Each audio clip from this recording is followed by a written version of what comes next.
you find a lot of people prior to selling or thinking about selling go and do their research, or do they rely on the agents? Most definitely not. Yeah.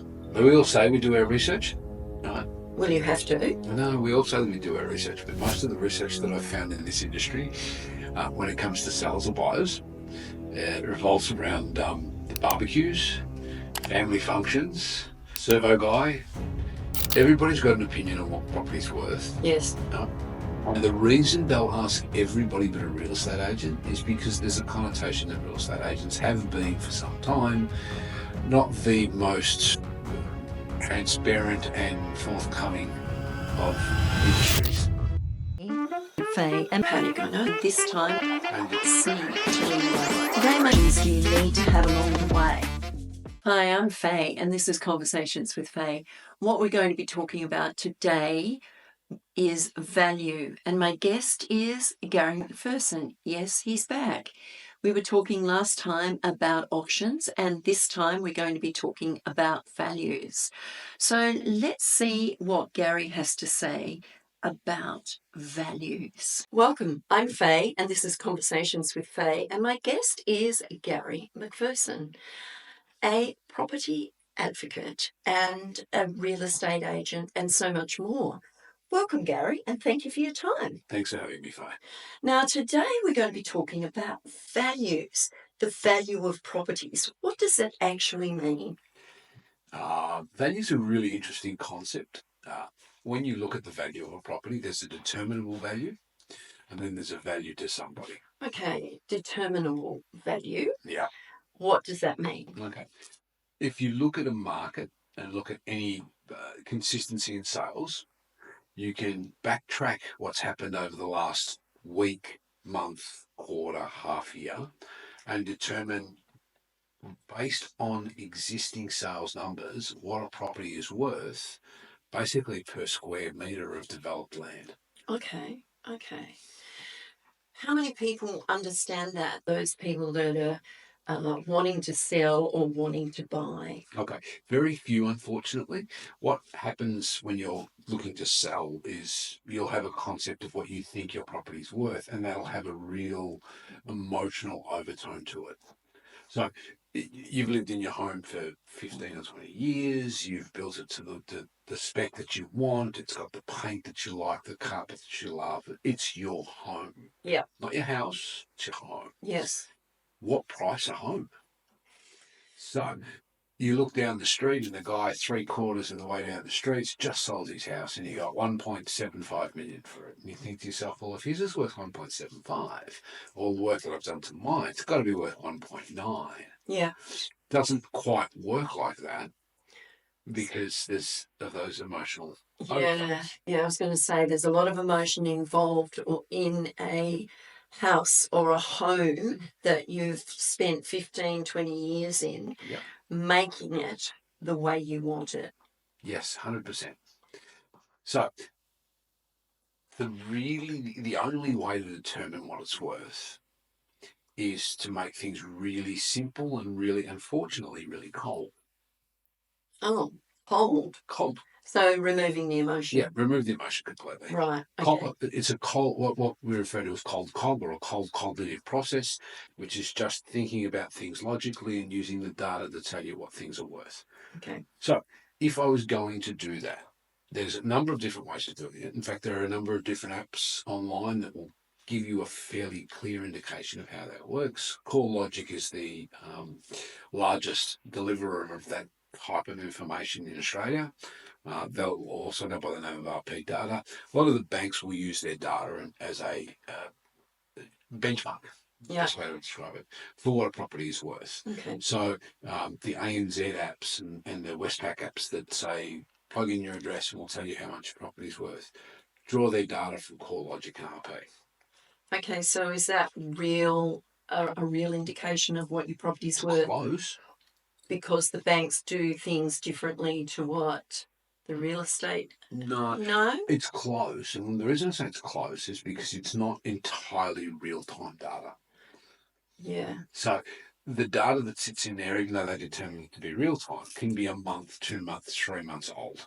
depending on when settlements go through, settlements can be 30, 60 or 90 days. So that data comes through. It can be, and data that's 60 days old really can be that far out in a shifting market that's shifting at speed. Well, you look at today's market and what's going on, and people who are wanting to sell or having to sell have to remove the emotion because, they think they know the value of their house. They may have done their due diligence. Yeah. And then they look at the reality and say, well, I'm going to lose a lot of money here. Yeah. Well, lose. Or not gain as much as I thought I would gain. There we go. That's a far better way to look at it. Yeah. Value and determination of loss is a really interesting thing. I'm just going to duck down onto that side road just for a second. Okay. If you believe your property is worth $2 million and you feel that you are forced to sell it for 1.9, right, your determination of loss is at $100,000. Now that statement is very simple because that's just the feeling of losing that money. Yeah. Okay. But the reality is, if you bought your home for $750,000 and you've sold it for 1.9, you haven't lost much unless you've spent an awful lot on renovations. You've lost nothing. You've lost nothing. You've made over $1 million on the home. Yeah. No, it doesn't matter how long you've sat in it for. You've lost nothing. Yeah. In fact, you've made the $1 million plus. But too many times we focus on the 100 that we should have got. Right. And not the $1 million that we made. And that's, I know that's a real side road, but that's determination of value through the emotional overlays. And it's just, okay. So when someone goes to sell their home and they go to want to get value themselves and do the research, what do they do? Okay. Same thing you do when you buy. Right. Okay. When to give you an example of how I do things, probably really easy. We're all, and I say that this is pretty much a very broad statement, but we're all fairly aware of realestate.com.au. Yeah. Okay. If you go onto realestate.com.au and you bring up your area that you're looking to sell or buy in. Right. Let's say Brighton. Yeah. And you're looking for a 3-bedroom home in Brighton. So you set the filters, Brighton, 3-bedroom, 2-bathroom, 1-car space. There's usually need for 2 car spaces, but most of the time it's 2 car spaces. 6 car spaces. Whatever. Rooftop garden. It doesn't matter. But you set the parameters up. Yeah. Aligned with what you're either selling or with what you're buying. Okay. Then you go make sure that you've hit the sold tab because there's buy, sell, rent. These tabs are all at the top. Okay. Yeah. So you hit the sold tab. You put the parameters in. You hit the go button and it'll come up with a whole list of properties that match your filters that have sold. Yeah. Then you drill down again and it's sold in the last 6 months. Okay. Okay. And you hit that button. Yes. And it'll then give you a list of, it might be 20 or 30 sales. So then what you do is you have a look at each of these sales and you pick the ones that look like your target property, the one you're selling or the one you're buying, but it look like your target property. Okay. So comparative in terms of fit, finish, style, etc. Now, this is where it gets a little bit subjective, right? But you know that if you've got hardwood floors and the house that appears in the picture's got hardwood floors, that it's close enough. You know if you've got a couple of cracks in the wall and there's a couple of cracks in the wall in this picture, then it's fair enough. You know if your kitchen is blanco and 900 appliances and reconstituted stone, right? You know what you're looking for. All that stuff, right? Yeah. See, like for like. Yeah. Then you take 6 or 7 examples of like for like out of those sold results. Right, okay. And you write them down. Right? Now, the way I normally do is I write the address, write the address, I write the size of the land. Right. And I write the sales price. So the address, the size of the land and the sales price. Yeah. Now, the address is just for me so that I've got an idea of where it is. And a memory of where it is. Yeah. But the keys here are the land size and the sale price. Yeah. And then you add all the sales prices up, and you add all the land sizes up. Okay. And you divide one by the other. Okay. So it's cost per square metre that you're chasing. Right, yeah. Okay. So it's the trillion dollars divided by the 100,000 of land, and it gives you, boom, an average price per square metre. Right, yeah. Then what I do is I knock the top one, depending on how many I do. If I'm doing 7, I knock the top over the top price off. Right. And I knock the bottom under the market price off. Right. And I do the same cost per square metre analysis of the two of them. Okay. Now that then gives me a range, an average and a mean. Right. A medium range. Yeah. Yeah. And between that average and that mean, yeah, is where your property should sit on a cost per square metre basis. Then you simply take that number and multiply it by the square metres of dirt that you have. Right. Now, okay. if you haven't got dirt and you're doing it in terms of an apartment, yes, it's square metres internal. Which can be large, or it can be medium, or it can be small. Correct, but it's still, there's a square meterage size. Right, okay. Right? Now, this is really cold stuff. It's the way they actually buy in Singapore and Hong Kong, and in the Asian countries, it's literally cost per square foot. And there's no emotion in it, is it? No. It is just selling or buying and what it's actually worth. It's, yeah. But I think we as humans tend to get that emotion involved in it, and that upsets the whole thing. It doesn't upset it, but it does screw the process. Yeah. Right? It skews it to one side. Right. Right? And there's no space for that when you're trying to determine something in a logical format. So when you're talking to someone about either wanting to purchase or wanting to sell, yes, then do you say to them that they have to remove the emotion from it, or you just let them go? And how many of them realise that in the end they've got to let the emotion go and see what the logic of it is, the logistics? We all get to a point where we've got to understand the logic. Yeah. Right. There are a number of different ways of reconfiguring emotion.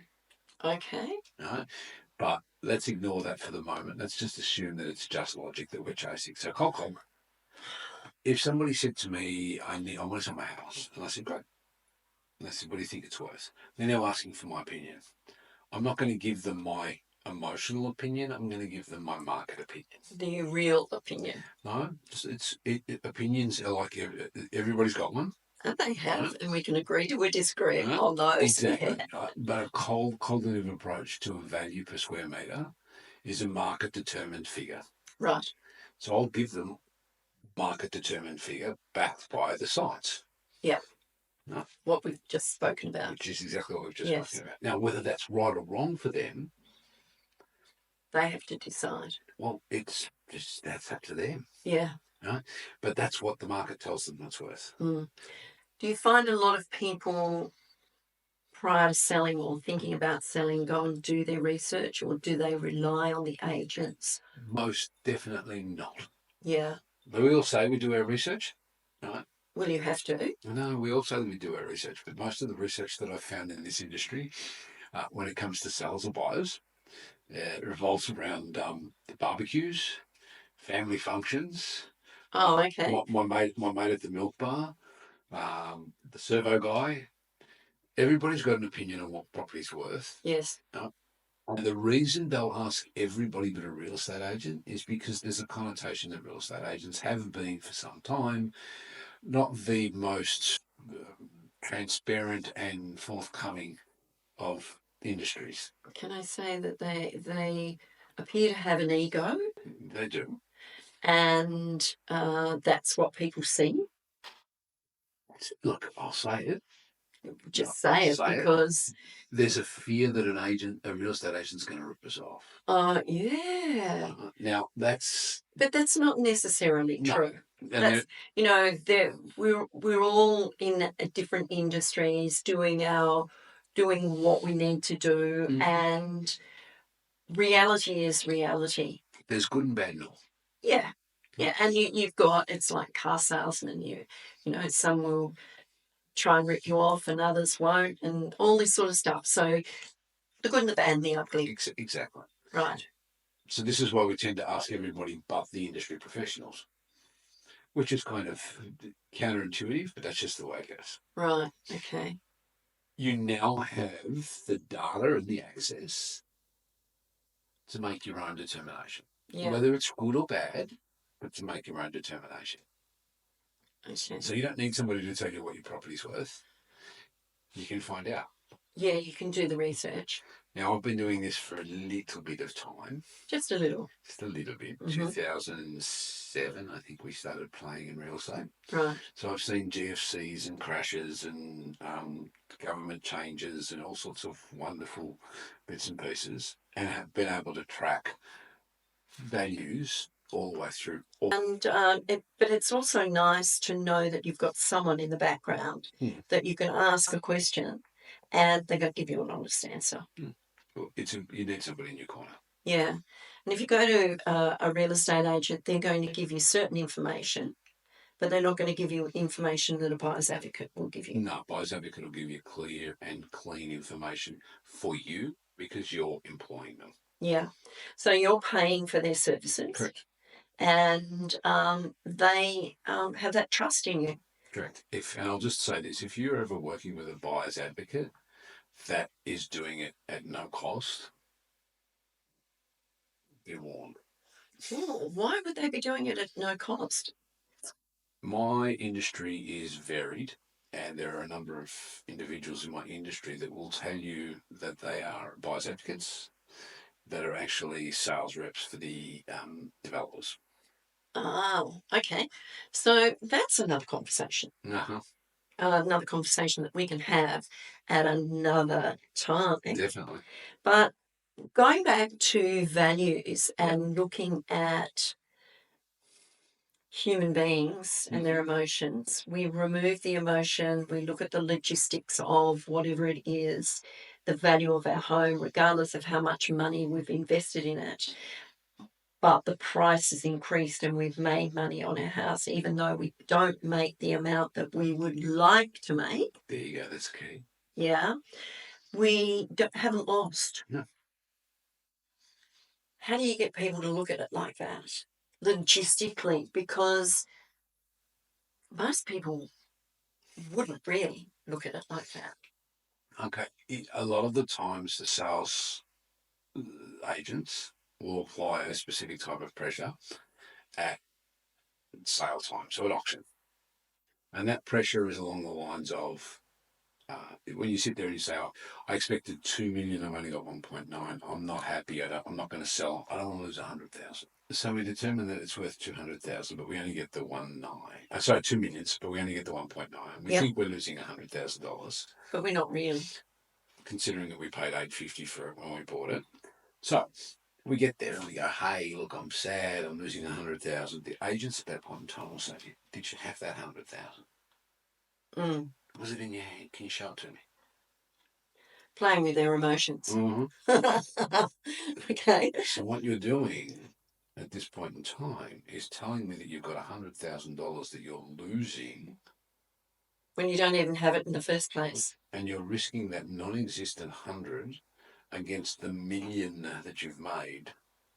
So do you want to lose that million for 100? No, absolutely not. That's the reality of it, isn't it? That's the emotional twist. But why? I mean, why does that happen? I mean, I don't know. I think, we all should be honest and upfront and say, this is it. That's what's happened. And but don't get me wrong, Faye. If that 100,000 is important to you, if you need that 2 mil and you're happy to risk the mil loss, lose the mil. Big deal. Keep the house. Yeah, but I mean, in the first place, you want to sell the house, Mm-hmm. make some money. So therefore, you've got to look at it logistically, as we keep coming back to. Cog. Yeah, the cog brain, and look at it logistically and realistically. What am I actually losing, or what am I gaining? Correct. Look, I tell an interesting story. When my wife and I sold one of our properties in Coburg a long time ago, we sat there and we were in the midst of the negotiation and the discussion and all that sort of stuff. And I determined that the value that we were getting for the property was, at that time, fair and equitable. Yeah. In fact, it was pretty good. We made some good money on it very quickly. She, on the other hand, felt that we were missing out on $12,000 and $14,000. Oh, 12 or 14,000. Yeah, right. It's a lot of money back then. It was worth it. It was worth sitting down and trying to pull the extra cash out. Now, that might seem like little money now, but remember, at 55 years of age, and the first property I ever bought is 21. Yeah. Right? I've been doing this for a while. Yeah. So it was a bit of money back then. So I sat down with her and I said to her, okay, I said to the agent, can you give me 5 minutes? He said, sure. And I grabbed a piece of paper out and I wrote down what we paid for the place. I wrote down what we'd spent on it to get it to where it was. I wrote down what it cost us to get in and what it will cost us to get out. And he gave us a net figure. I said, now that net figure, you said you wanted to buy a new car and you said you wanted to go overseas and you said you wanted to do this and you said you wanted to do, and I just took chunks out of that profit and I wrote them next to them on the piece of paper. And I got to the end and there was still money left over. And I said to her, we can say no and we can keep this. Or? And all of those things just sit around until we've got money, right? Or you say yes and you get every single one of those things that you wanted. Now, it's your call. And so what did she do? What do you think she did? Sold. Mm-hmm. It wasn't me being manipulative, and it wasn't me. It was me being exactly what I am, an analyst. And real. And cold. Yeah. Right? Real. This is what you want. You can have it, or you can hold and hope. There's your choices. And hope. We can all live in hope, can't Everybody, hope lives eternal. Where there's hope, there's life. But there's a reality position where you get what you want, and then there's a hope position where you might. Yeah. Now, it's a fine balance depending on markets. And I'll just say this, and this is pretty much the whole end of the value discussion. Mm-hmm. It's a fine balance depending on markets. You need to be able to track the subset of the market, i.e. it's either going up or it's going down or it's neutral. Now, if it's neutral, it's very easy. What we sold last week is what it'll be worth this week. Yeah. If it's going up, consider a small increase in what the determined value is, because competition will drive the following week. Yeah. If it's going down, pray for what the market is offering. Pray. But understand that it might come in just under. Right. Okay. Oh. So talking about the value of your property, what you've got to do is remove the emotion, look at the logistics and be real. Is that right, Garry? In a nutshell. Right. Thank you, Garry. We've just had this beautiful conversation about values, and we'll be back with another topic soon. Look forward to it. Well, that brings us to the end of another show.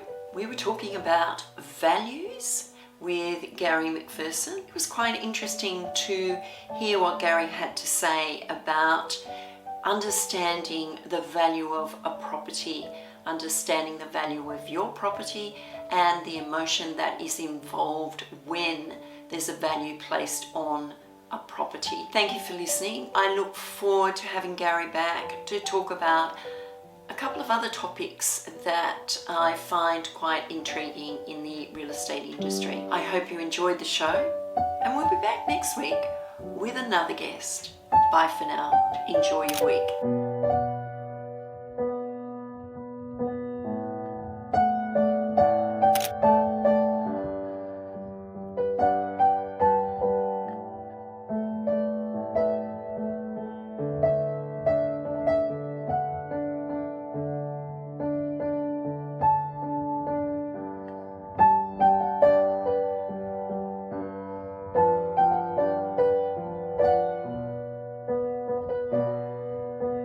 Hit the subscribe button on our YouTube channel, like us on Facebook, and follow us on Instagram. Stay inspired, stay connected, and join our amazing community today.